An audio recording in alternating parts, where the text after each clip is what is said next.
Salutations, everyone. I hope everyone is still doing well, and welcome to, depending on wherever you may live or however you choose to read your clock, this early morning, middle of the night bonus upload. Before we jump into it, a couple quick links. As many of you know, I rely on Patreon, PayPal, channel membership, and the merch to help the channel to continue to grow and go. Links to Patreon, PayPal, and channel membership is in the description below. Merch displayed directly under the video. Also, Dogman Frightening Encounters, Volume 1 through 3, the audiobook versions. They were written and researched by Tom Lyons, narrated and produced by me, Jeff Nadolny. Those audiobooks are available on Audible, Amazon, and iTunes, links to which are also in the description as well. And finally, last but definitely not least, if you'd really like to help support the channel to continue to grow and go, simply subscribe. It does not cost a cent. Click that like button, takes half a second. If you don't want to miss out on any of the informative uploads I put out daily, click the bell icon, and folks, please leave a comment and share the video. Why? Well, because all these things really do help the channel to continue to grow and go. They definitely do matter, and they are appreciated. And now, everyone, I have taken far too much of your time. Let's jump in to this early morning, middle of the night bonus upload. Shall we? Hey Jeff, I just wanted to say my name is Jay. I'm a male nurse. I work at Beth Israel Hospital in Livingston, New Jersey. I am an essential personnel. I work mid-shift, 12 p.m. till 8:30 p.m. I drive a 2019 GMC Arcadia Royal Blue. I travel from Orange 15 minutes away. I take a long road that is heavily forested on both sides. Route 508 is a road. Look it up on Google Earth, and you'll see it goes for several miles. It was like any other night leaving work. The sun has not yet gone down. I'm making my way on Route 508, 5 minutes from home, when I run over something at the time that blew my tire out, so I managed to pull over to the side and change it. No big deal, only a few moments. As I exit my vehicle, I went to the rear of my SUV and got the spare and tire iron. As I was proceeding to change my tire, I heard rustling from the wood line, which was about 30 feet away by the time it was starting to get dark also. As the rustling continued, I heard a deep, guttural growl. I immediately stopped, raising up the tire iron in hand, ready to whack whatever came out. Never mind what I expected. It would be a 7-foot werewolf, as the one in Bad Moon, orange eyes, brown fur, and shark teeth. Where it was coming from, my auto headlights partially lit it up. I thought if it charged, I would not make it into my car. It was going to be on top of me. Then, all the worse luck, it charged me, and I took off in the opposite direction across the highway or road, whichever you want to call it, into the woods, to slow it down to be able to double back to my car. It closed the gap in a matter of seconds. I knew I wasn't making it back to my car, so I stopped with a 4-way tire iron in my hand, and I swung it. It dodged it like it was nothing. It kept coming at me from different points, trying to tire me out. No pun intended. I felt like I was its toy, and it was toying with its food. I was about 25 yards away from my vehicle, so I slowly made my way back as I heard it circling me. As I got to the road, I sprinted to my vehicle as a last-ditch attempt. It pounced from the wood line to the road. I launched the iron at full force as it was landing. Clocked it right upside its head. Didn't faze it, and I'm a big guy. Jumped in my car and peeled out. Flat on 2 bolts holding it together. I made it home, locked everything, and slept with my handgun. Actually, I didn't sleep. Today's second subscriber, New Jersey encounter. Hello, Jeff. Thank you for replying back to my email to you. I have an encounter I'd like to share with you. I've never told anyone about this encounter because I knew I'd be ridiculed. I would have suffered because of it. I'm soon to be 55 years old, and, well, I think it's time to share my encounter. And I feel comfortable with doing so with you and my fellow subscribers to your channel. My encounter took place 30 years ago. I was 24. It took place in Lambertville, New Jersey. That's my mom's hometown. I have a large family on my mom's side, all from that area. I'm from Bucks County, PA, but I spend so much time with my uncles and cousins in Lambertville that I feel I have two hometowns. I know both areas like the back of my hand. Now, as I said, I was 24 years old. I was a very athletic person back then. And I've been hunting and fishing and camping since I was old enough to pee with my dad and uncles and cousins on both sides of my family. So, I'm very well versed with outdoor survival. I was going through a very hard time at this point in my life. I suffered some very great personal losses, and I was lost and angry. I got myself into some legal trouble as well. Fighting and drinking types of stuff. I decided I needed to just get away, isolate myself, and get in touch with my spiritual side. Do some self-evaluation, get my head and my life in order. But where could I go and do that? Then I thought of a perfect place outside of Lambertville, New Jersey. A happy place where I'd spent a lot of time with my cousins fishing and camping. We called the place the Third Hole. Don't ask me why, I don't know. It's just been always called that. Now, to get to Third Hole, you had to walk. You could not drive, so I parked my car by an old cemetery. And the easiest way to get there is to walk along train tracks going through the woods and thicket. It was really hard and would take too long. Now, I had not been there for about 10 years or so, but I knew the way quite well. I would have to walk approximately 5 miles down the tracks. It was a beautiful August morning, a little hot, but that didn't bother me. I had my rucksack, my supplies, fishing rods, my .357, and my 12-gauge shotgun, and its case, as well as a cooler with food, soda, and water. My tackle gear was in my rucksack. I locked my car and started my trek to the Third Hole. I felt good. I felt at home, peaceful. I walked slowly and steadily, at a leisurely pace. It took me about 2.5 hours to get there, I guess. I don't remember. I did not take a watch with me. When I got to the Third Hole, which is by and partly under the train trestle, and an old one at that. Now, it's deep in the woods, but the area around it was cut down in a circle about 200 yards circumference. Long ago, I guess, the train line, mainly a freight line, that is the Third Hole, is just that water hole about 70 yards around, fed by a stream that is stocked with trout, bass, carp, crappie, the usual fish species in Pennsylvania. But the game fish seem to make their way here as well and stay in the hole. It was never a big fishing area. Only a few locals knew about it. My family being one, the nearest house was 3 miles away, so immediately when I got there, I noticed that it hasn't been used in a long time. It was overgrown with grass and weeds, so I made myself a small camping area, pitched my tent, made a fire pit, collected rocks, made the circle, then collected firewood for later. That evening, there is a very large old tree stump, a couple of them for a matter of fact, next to the camp, which I did use as a table and a stool to sit upon, so I built my campfire between them. I finished my camp preps. I set my rods up, had my lures and live bait, so I used one with live bait and the one with lures, figured that I'd try to catch my dinner. I set my rods up and took out my Walkman, placed my headphones on my head and cast out my bait line, and then I used my lure rod. Got lost in some Led Zeppelin. I was at peace. No anger, no racing thoughts, no distractions. This was going to be a nice weekend alone, or so I thought. Boy, I was wrong.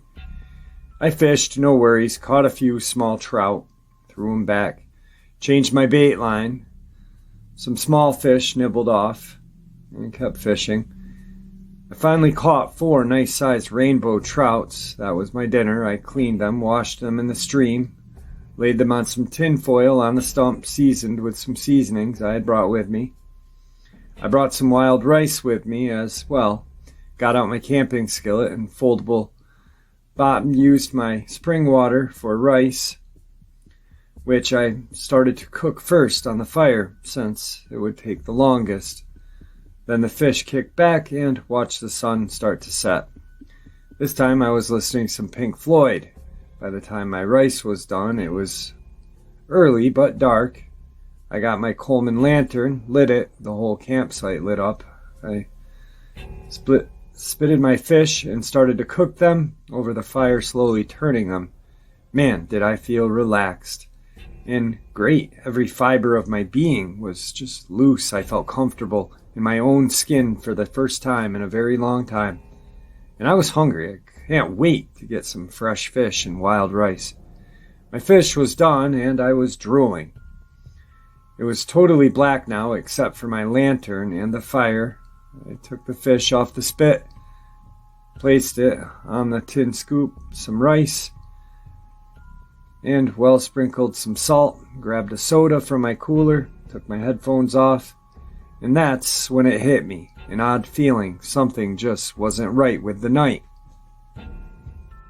I put my plate down by my feet and listened to the night around me, and boom, that's that. What I noticed, I had my headphones on all day, rocking out, that I couldn't notice.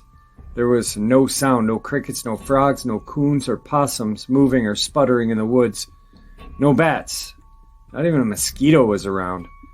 Now, you have to understand I'm used to the woods and I don't scare or freak out easily. In fact, never. I'm 6'4", 290. Not an inch of fat on me, at least back then anyway. My arms were jacked and I was bench pressing over 400 pounds. I boxed, mixed martial arts, and practiced Muay Thai.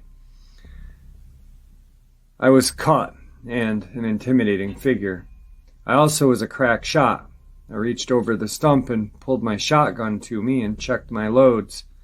It was loaded with double-aught buck, and I had my .357 on my hip with hollow points. I shouldn't have felt uneasy, but I did.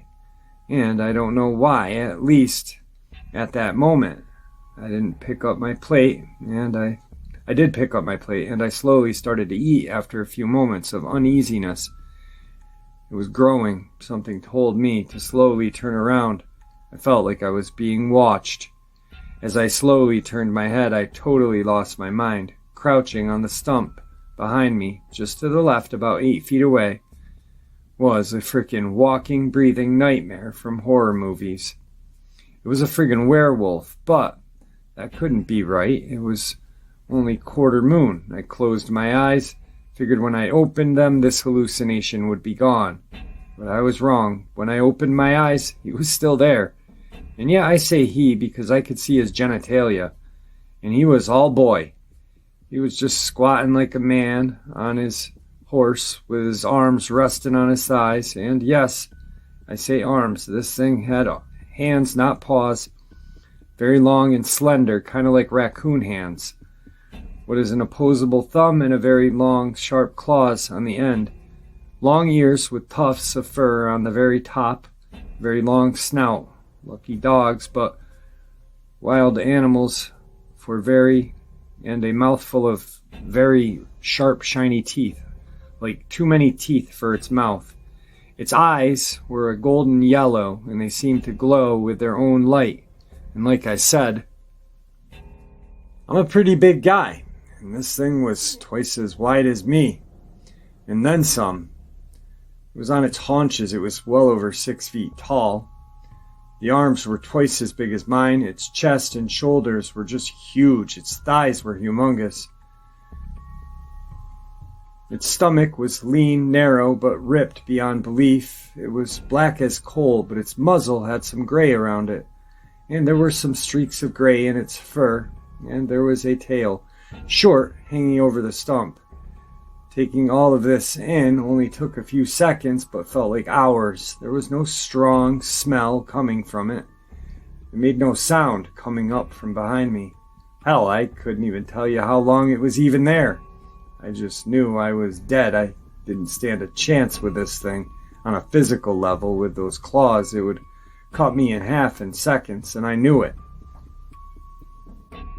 My only chance was my guns. I slowly eased my hand to my shotgun. When I did this, his eyes moved to my hand, and he ever so slightly moved forward as if he was going to spring at me. I slowly moved my hand back, and he relaxed. Now I smelled an odor of crap real strong and realized it was coming from me. I had soiled myself out of pure fear, and I swear this thing smiled. And it actually sniffed the air, leaning its head slightly towards me, and its muzzle wrinkled way up as enough to say, "Man, you stink." Then something strange happened. I could see it relax. It just relaxed, as I did earlier. Its shoulders loosened, and it slumped. Its biceps loosened up, its leg muscles seemed to loosen, and my fear seemed to dissipate greatly. It then looked at my fish. I said, "You want them? They're yours. Take them." He looked at me and cocked his head sideways. I slowly lowered myself off the stump to the ground, lowered my head and eyes from him, and slowly, very slowly, scooted back away from the fire, the stump, and from my shotgun. My .357 was on my hip, but I knew if I reached for it, I was as good as dead. I kept scooting back. He kept watching me. When I was about 20 feet away or so, he moved. I stopped scooting back. I just froze. He hopped off the stump and stood up at his full height. He was at least 9 feet tall, in every inch. And that was when I noticed that his waist was really narrow and that his legs were built just like dogs. He took one step at the fire. That's 8 feet in one step. At least. He looked at me, and then I reached down. His arms fell to his knees, really long, from the elbow to the hand. They were abnormally long, longer than an upper arm was. He grabbed the spitted fish, looked at me, and just leapt across the stream, about 35 feet or so, and was gone. It was so fast that it took me a while to realize what had just happened. And that he was gone. I sat there, shaking, crying, not ashamed of any of it. That thing was terrifying. It stood on its hind legs like a man. This thing was not made to or supposed to exist. They were killing machines. I was, and am, a very lucky person. I never went back there to the third hole again, nor have I ever camped out there again. I still fish during the day with others, and I don't go into the woods alone, ever. So that's my encounter. Believe me or don't, I don't care. I know what happened. I was there, and I wish to all that is holy that I wasn't. I walked out of the third hole broken, scared, crappy, and all night with my guns and my lantern. I don't remember doing it. In fact, I don't even remember driving out of there. I never went back. My family has had to come to me or call me if they want to see and talk to me. Anyway, that's my story. Thank you, Jeff, for reading my encounter. Maybe, just maybe, my nightmares of 30 years will finally get better. Now I know it wasn't a werewolf, but a dogman. Although that knowledge does not make it any less terrifying, because I told someone finally. God bless. I hope you're feeling better. Respectfully yours, E. Today's third New Jersey subscriber Dogman submission. Hey Jeff, I've been meaning to write to you and relay a Dogman sighting here in northern New Jersey by my, at the time, future sister-in-law and brother-in-law in the town of Hopatung here in northern New Jersey. But first I want to tell you about a weird occurrence at my last apartment that had my wife and I on edge a few nights afterward. One night around spring of 2018, my wife and I were watching TV in the living room at about 9:30. The sliding glass doors were to my left and the curtains were closed because people walk around the complex to get exercise, even at night, and it's weird that people can look inside, and it bugs us out when they appear out of nowhere. So at one point, we both hear this low, grumbling noise that reverberates in the room, even making my chest and stomach kind of vibrate, and at first, I couldn't tell where it was coming from until after giving my wife a look of WTF. I turned toward the sliding glass door to my left. The sound, it seemed, was coming from that direction. But how is it making me feel so strange inside?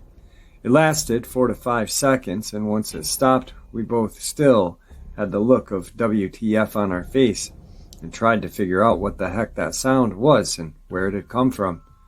My wife, Kay, offered the explanation that the guy in the apartment upstairs from us, Cody, must have been moving furniture or something, and that's what made the noise. True, Cody was a lousy upstairs neighbor, and nearly every night he seemed to be making noise by sliding things around up there, or dropping his bowling ball or whatever. But this noise was unlike anything that came from Cody's inconsiderate nightly activities. And she agreed with me that the sound seemed to be coming from outside. Looking back now, I wonder why we weren't more cautious or creeped out. But we went outside for a cigarette every 30 minutes or so, and the time was just about there.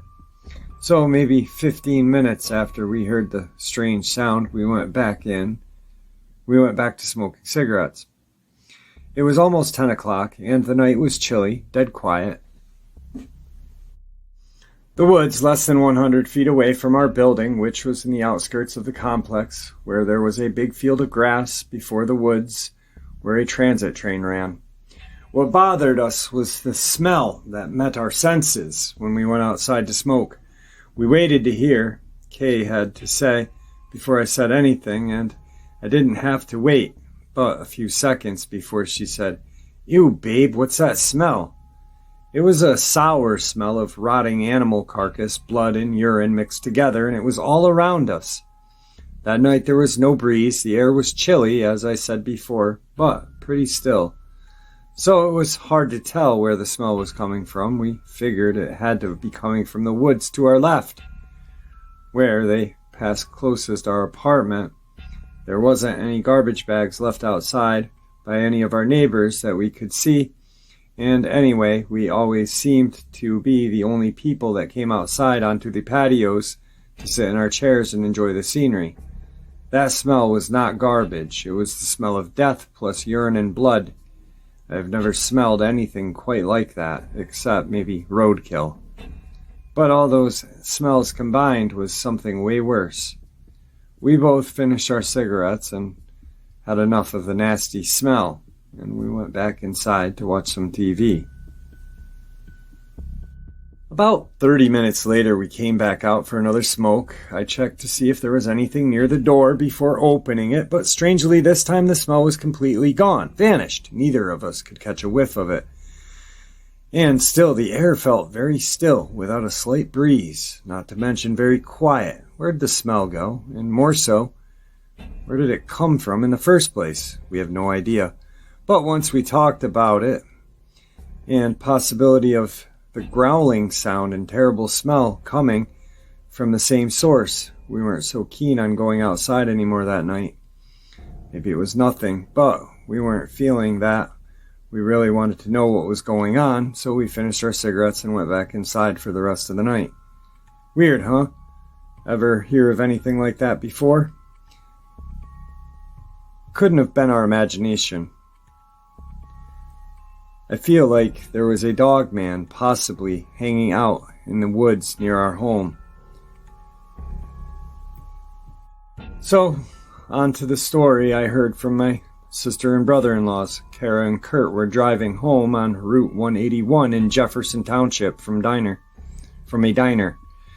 That stretch of road is the Hapat Kong and has very few houses on that section and is very dark at night with no street lights. I have since driven down it with my wife during the day, and it's pretty woodsy, and it snakes its way through the hills well as they are driving with Kurt behind the wheel in his SUV, where the speed limit is 45 miles an hour, and out of the darkness to the right comes an animal. It appeared to materialize out of the night. It crossed the two-lane road mere feet in front of their car. Its paws, if that's what you want to call them, made contact with the pavement and then went bounding off over the guardrail. Kira said for a split second she thought they may collide with the enormous wolf-looking thing. But Kurt sort of froze and gripped the steering wheel instead of swerving, dumbfounded by what they were seeing.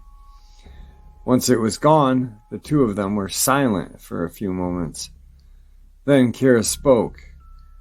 "Do you remember that movie Silver Bullet?" "Yeah," Kurt said. "That's what I saw." When Kira and Kurt first relayed their story to me, it was on Easter at my mom-in-law's house. We had been talking about Bigfoot, and my girlfriend at the time, Cammie, asked me to tell Kira and Kurt about the Dogman and some of the YouTube videos I've been listening to. I told them about your channel, and they said some of the stories sounded fake, but more than a few really made the hair on the back of their neck stand up. As I finished, Kurt, who had just a minute ago scoffed at Cammie's interest in Bigfoot, turned to Kira and said, "Should we tell them our story of what we saw?" causing me to chuckle, thinking that he was joking with us and that Kira would just start laughing or play along and make something up on the spot. Boy, I was wrong. When Kira proceeded to tell me the story I told you about her and Kurt's sighting of the wolf crossing the road, she described it as being 6 feet wide and about 8 feet from nose to butt. It had a tail as well. It was pale gray and shaggy. She said the proportions of the thing were not right, though, and its head was oversized, and the shape of its body did not look like a natural wolf. Its front legs looked out of proportion with its body, and the way it moved was not right either. Like the proportions of its body caused it to move in a strange way. Thought it seemed very powerful and able to cover a huge distance. We do have a wolf sanctuary not far from here called Lakota Wolf Preserve, and most everyone has heard of it. And Kira has been there to see the timber and gray wolves in their outdoor enclosures. She has seen how big they are in real life, and up close no more than 10 feet away, behind 2 chain-link fences that separates them from visitors.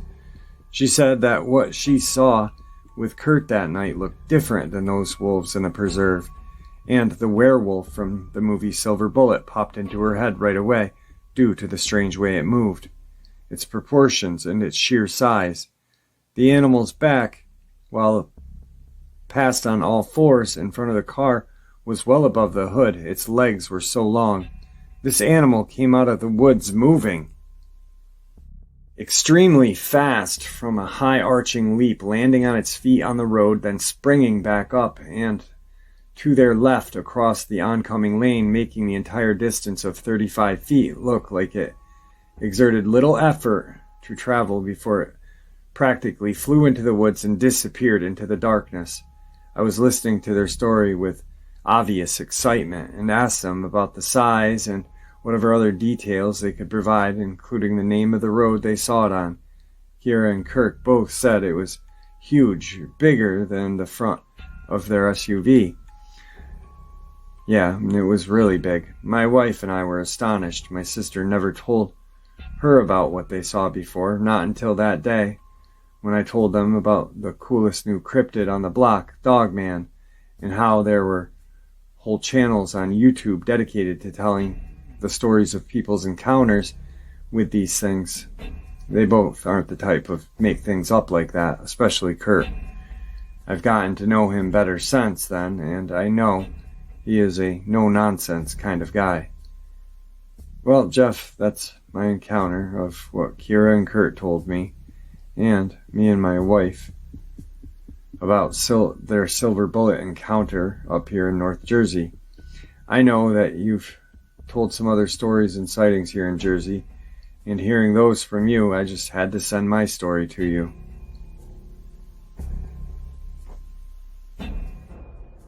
So that the listeners know that along with mountain lions and the Jersey Devil, looks like Dogman has made a home in New Jersey as well. Today's fourth subscriber, New Jersey Dogman submission. Sorry, Jeff, it's taken me so long to send you my encounter. You know how it is with everyday life. Okay, my encounter is not very long, and it's not like most of them. You can write this up however you see fit. My encounter happened back in 2016. I lived on the border of Hardyston Township and Franklin Borough in Sussex County, New Jersey. It was around the end of fall, beginning of winter. Where I lived at the time, there were 2 graveyards behind my home, and across the street was a vast quantity of farm and woodland. I don't sleep well most nights, so it's not unusual for me to be awake throughout the night. On the first night, I was upstairs on my phone watching YouTube videos about aliens, Bigfoot, and things of that kind. At about 3:30, I heard my dog Luna downstairs in the living room going nuts. She was barking and running through the house. I went downstairs to see what was going on. My front door is right by the stairs, so I'm standing at the bottom of the stairs trying to calm Luna down, and I hear what sounds like dogs whimpering and crying. I look out my front door, and I can't see what's really out there, but I can definitely hear commotion going on. So I turn on the floodlights, and I see a German Shepherd-sized dog sitting and moving around my front yard, crying and whimpering. There was at least 12 or more of them in my little front yard. They were staring across the street at the farm. And why I used German Shepherd for size is because they looked kind of like German Shepherds, just maybe a bit tinier. I didn't see anything across the street, but I knew something was up, because at times you would hear, I'm guessing, they were coyotes barking and howling at all times of the night. But this was nothing like that. It was like they were forced out of their territory, or something to that effect. I watched for a little while, and then me and Luna went upstairs and went to bed. The commotion settled down a short while after. I went back to my bedroom. Eventually, I fell asleep around 5:30, 6 in the morning. The next day, I went to look for dog-like tracks in my front yard. It was covered in these weird tracks. It was crazy. So nothing else really happened that I can think of the rest of that day and night. But the following night was like nothing I had ever experienced before. I went outside for a ciggy at around 2 in the morning. And I'm on my phone watching YouTube as usual. For some reason, it seems darker than the usual outside. I happen to glance at the old wooden fence at the farm across the street, and I see these huge red eyes that are glowing. I mean, bright red. I'm like, WTF is that thing? I can see the pupils and the eyes move clear as day. Now, the fence on the farm is only about 125 to 200 feet away. From my porch, could be less, I'm terrible at eye measurements, but from my porch to the fence was definitely no more than 3 single-lane road widths. So I can see the eyes very clear. I'm staring at these eyes, and the only thing it's doing is watching me. I walked the length of my porch to see if the eyes would follow. I figured it was someone just screwing with passing by cars. But no, the damn pupils were following me from left to right. I had a crowbar on my porch that I used to scare animals off and out from underneath my porch because my Roddy that I had broke the lattice trying to get a mole or something under there. So I had a crowbar in my hand and I was slamming it down on the porch, and that thing did not move, flinch, nothing. Eventually my dog came to the door and started crying, whimpering, and scratching at the door for me to come inside. And I did. I closed the door and I moved the curtains to look out the door window, and the bright red eyes were gone. It was a very odd couple of days indeed. I never got the fight or flight feeling from the creature. or any feeling that I was in danger. I just knew this thing was huge and not normal. Glowing eyes with no light shining on them. Very odd. But that's my encounter. There's some other things that I realized after the fact, but my hands are killing me now, typing this all out on my smartphone. Today's 5th New Jersey subscriber submission. Hey Jeff, I'd like to remain anonymous. Please don't share my name or contact info. The reason for me contacting you is due to my aunt wanting me to share what I experienced. I'll be very honest, I was very reluctant due to my past experience. Anyhow, she twisted my arm and told me to do it for her birthday, which was a couple of weeks ago. I'm not sure where to start with this, but here goes. This took place in the fall of 2002. I was leaving a friend's house at about 1 in the morning, traveling eastbound on I-80 in New Jersey. There was not anyone traveling on the eastbound side. Just before I approached my exit, I saw something lying across the road. At first I thought it was a bear, but it was too thin, so I slowed down to a crawl with my high beams, approaching this slowly. To my dismay, I was having difficulty trying to distinguish what I was staring at. As I pulled my car up slowly, I noticed this animal had the head of a wolf/hyena. The head was tilted back, looking at the sky. The tongue was hanging out of its mouth with huge canines. This thing was jacked. Its body was a mixture of a human and a dog. Whatever this thing was, it was pure muscle. The ears were pointed with tufts at the end. As I scanned down just below the chest, it looked like it had been shot or hit by something. There was blood and fur all over the curb and the road. I was completely petrified. I've experienced some scary things in my life, but this was on a whole nother level. As I looked at the thing, thoughts were racing through my mind. I was not about to get out of my car. I had the distinct feeling it was playing possum with me. The fur/hair was short. It was not a pleasant sight. I thought to myself, whatever shot or hit this thing is probably out in the tree line watching me. I was not about to stick around and find out, I can tell you that much. I slammed on the gas and took off. When I got to my appointment, I checked all the windows and made sure they were locked. I truly felt as though someone or something had followed me home. The next day I went to work, shared my experience with some coworkers. I was ridiculed about the event. I learned my lesson to keep my mouth shut unless it's someone that is open to this type of stuff. At the end of my workday, I decided to take the same route. I saw no evidence of the animal. There was no blood or fur anywhere. The entire area was clean. The road, the curbsides were dirty with mud, the usual natural debris. Please keep in mind my cell phone was the cheapest one at the time, so I didn't have a camera. I would say about a month later after that experience, my sister had her own. She said it was bring your parent to school day. The usual parent steps up, shares their job, career. My sister kind of drowned it out with the usual policeman, firefighter, lawyer, etc. One parent stepped forward wearing a white lab coat, carrying a medium-sized cage covered with a white sheet. He announced that he was a scientist and he worked with genes and splicing, mixing DNA. He said he had brought a sample of his work. He lifted the sheet, and to my sister's surprise, it was a giant grasshopper the size of a medium dog. She said this thing was hideous. The class fell quiet. A few months after that, my parents were waiting for me outside of the job. They felt like they were being watched. As they turned around, they saw these mechanical birds with glowing red eyes. My mom said they had to have been the same size as vultures. These things were just perched in a tree facing the parking lot. As summer rolled around, a friend of mine was willing to do some work on my car. So I picked up the parts and headed over to his house. After we worked on the car, we headed to this haunted bridge on the Clinton Road. When we pulled up, we saw a black Lincoln Continental parked in a cove with a fishing pole sticking out of the rear passenger window. The place was beautiful, completely serene with birds singing, lots of trees. We parked up on the famous haunted bridge. supposedly in the 60s.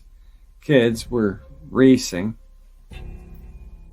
and they ended up crashing their car upside down in the river. The sad thing is one of the kids drowned. The story is, if you clear out your car of any change and flip a coin over the bridge, it will end up back in your car. So we did that, and nothing happened. We looked at each other and just laughed. It was a beautiful day, probably at least high 60s, low 70s. As we were joking around, taking in the scenery, we heard this crashing sound like a bulldozer crashing through the forest. The forest was pitch black to our left, which the river cut through. I looked at him and he looked at me with fear in his eyes. I asked, "Is that a bear?" He said, "I've grown up in this area my entire life. I've hunted, camped, hiked. I have never heard anything like that before. That's no bear." I kept staring in the area where the noise was coming from, but I couldn't see anything. Whatever it was extremely strong for snapping trees like twigs, heading towards us. He said, "Let us get the heck out of here." We jumped in the car, and we were like Scooby and Shaggy, running away from a ghost. We didn't say much to each other on the ride back to his house. I'll never forget that day.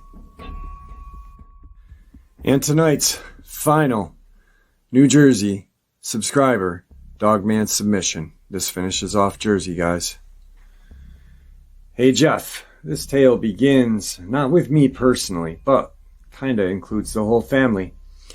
In 1989, my sister lived a few miles from my parents' house near Woodbury, New Jersey, in a development called Beckett, near Swedesboro, New Jersey. On her way home one night, she saw what she thought was a black wheel coming towards her speeding car from the left side. When the thing got close enough to identify, she said it looked like a baboon with white lines on the side of its long snout. It hit the car, waking up my sleeping niece in the back seat. There was no damage to the vehicle, but she was pretty shaken up when she got home. Then sometime after that, my niece, who was in the car for the first encounter, was going home with her boyfriend when they passed this thing lying in the road eating roadkill. As their car passed the creature, it rose up and ran alongside the vehicle on its hind legs, keeping pace briefly, before running off into the farmer's field. Later, when watching Cryptid Show on Destination America, they showed the video of a hellhound. She excitedly said and pointed at the TV, "That's what we saw." But the thing on the TV wasn't running, only on its hind legs. Now, just before the outbreak of Desert Storm, I was coming home from their house, again, from the Beckett address, in my new car, having taken to show my sister. As I was traveling north on Route 295, I was approaching an overpass, Oak Grove Road. I think it's in Rappahannock, New Jersey, when I noticed this black shadow in the corner of the overpass. As I got closer, the shadow moved from the right to the left. As an artist, I know light doesn't work like that. The closer you get to an object, the shadow moves away from the light source, not towards it. This thing was black, and I mean black. It gave off no sheen on its fur. Most of all hair will give off sheen. It had thick fur on its shoulders, neck, which bristled as it moved. The closest thing I could liken it to at the time was a mandrilled baboon, but totally black. Due to local legend of the Jersey Devil, I kind of thought that may have been it, but soon dismissed that idea with nothing else to classify it until I heard about Dogman. Comparing my info with the reports of the Dogman, it seems pretty close, a lot closer than the Jersey Devil. Anyway, as I passed underneath this thing, under the highway overpass, I noticed its arms gripping the pipe it had crossed on. Again, black as black, with no highlights whatsoever on its fur. The fingers were thin and bony, probably a good size too, since it was covered a good portion of the pipe. The hair on the back of the neck stood up, sending chills down my spine. I got home and became obsessed with this creature. I told everyone about my encounter. My cousin, also interested in weird stuff, went looking for it with his girlfriend and 2 friends. Well, worst thing about looking for cryptids is finding them. They found it. The girlfriend, who was all fired up about looking for this thing, suddenly burst into hysterics, screaming, "Don't stop, don't stop." Well, my cousin drove past the thing while it lay in someone's driveway eating another roadkill bunny, missing their chance to really examine the thing from the safety of their car.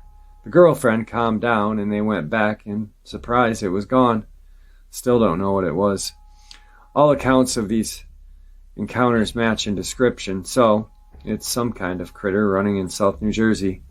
Since my sister's family moved away from Beckett, I haven't heard anything more about the creature, nor have I gone looking for it. Like I said, the worst thing about looking for cryptids is finding them. And there you have it, folks. I do hope you all enjoyed this early morning, middle of the night bonus as much as I enjoyed sharing it with you. Thank you for supporting the channel. It is, after all, your support that helps this channel to continue to grow and go, and what gives us all a place and a chance to share our experiences and theories judgment-free. Everyone is simply treated with the respect that we deserve. Stay safe, happy, healthy, and ever vigilant, keeping an eye on our children, pets, family, and our friends. These creatures are real, they are out there, and dangerous. Share this information with those you love and care about, and it may just help save their lives someday. Until next time, never stop asking questions. Never stop searching for the truth. And God bless you all.